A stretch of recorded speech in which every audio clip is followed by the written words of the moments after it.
Cheat meals can definitely be a part of a healthy eating plan. Matter of fact, I don't even like to use the word cheat meals. I like to use the word treat meals because I think they're that special and can be a part of healthy eating.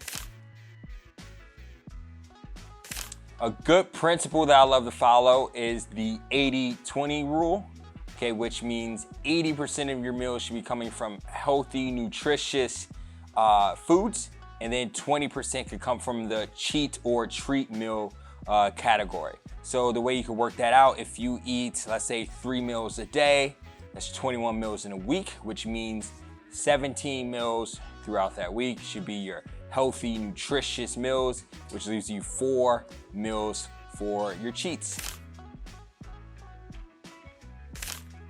So we're all different.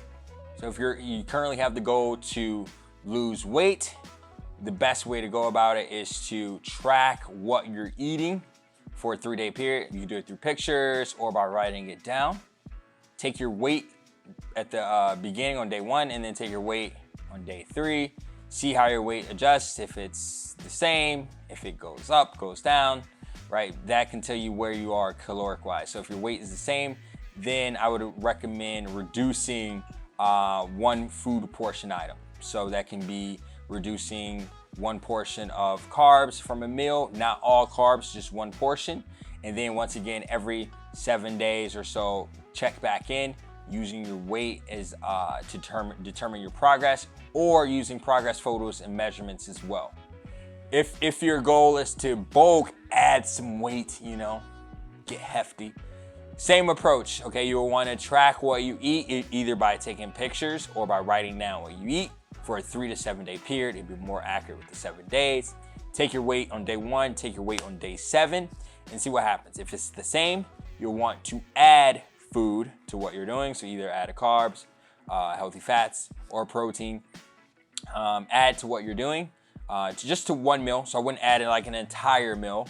Okay, and then once again, track your weight at the end of 7 days and use your progress as a way to determine outcomes. The big thing in there is to plan and to reflect. Okay, so just no guesswork of saying, I think I'm getting bigger, or I think I'm getting stronger. Having data to back up your decisions and then determine what to do next. If you're looking to lose weight, once again, you can follow that 80-20 principle to lose weight but still enjoy your cheat meals. Let's say if you're hitting a plateau and you've been hitting 80-20 consistently. First, I would recommend tracking, making sure you're consistent. Just tracking by saying this is a healthy meal, this is an unhealthy meal, not guessing, but tracking. So if you're at 60% with nutritious meal and 40% with treat meals, getting to that 80-20. And then once you're there, if you hit a plateau, then you could bump it up to 90-10, in which 90% of your meals are coming from healthy, nutrient-dense meals, and then 10% are coming from cheats. But once again, I will make sure that you're hitting the 80-20, not guessing, and then from there going to 90-10. And that typically will get you over a plateau and still allowing you those social outings. Eating cheat meals and still getting lean is totally possible. If your goal is to bulk, does that mean you can add all of the cheat meals you want? Oh, I wish I could talk to 18-year-old James right now, because I definitely made that mistake when I was 18. I ate everything I want, and I didn't add a clean weight. So it's still important, getting beyond the aesthetic, just to be healthy, to stick close to that 80-20% rule, to make sure that you're getting all the vitamins and minerals that you need to keep a healthy immune system, to keep energy, to have focus, because it goes beyond the aesthetic. And then if you want to focus on the aesthetic, staying close to that 80-20 rule will make sure that most of the mass you gain is muscle and not body fat. Okay, so once again, you still want to stick to that 80-20 principle. Don't get wild, okay? What's my favorite treat meal? Because like I said, I like to treat myself. Okay, so I have different situations here, right? So if I'm going out to eat, okay, I'm a pescatarian, so I eat mostly plant-based foods, some fish. If I go out to eat, I may get some meat. I may get some red meat, things like that, right? Things I don't normally eat, right? So I consider that a nice little treat with some dessert obviously, okay? If I'm at home, then a go-to treat of mine are Oreos, but I try to keep those away from me because I'm not like grab one Oreo and then, oh, that's okay there. It's like, let's just take this with us, okay? And then a very special treat, I'm from Chicago. I really love Vintner's Hot Crunchy Curls. Really hard, it's like, I think it's only a Midwest thing. So I actually had a client buy me a box of these and ship them out and have them shipped out to me. But it reminds me of childhood. I haven't had any of those in years, but anytime I go back to Chicago, I make sure I get some. I actually try to bring some back for some of my Chicago friends who live in California with me to bring a little bit of home back with us. So how big can a cheat meal be?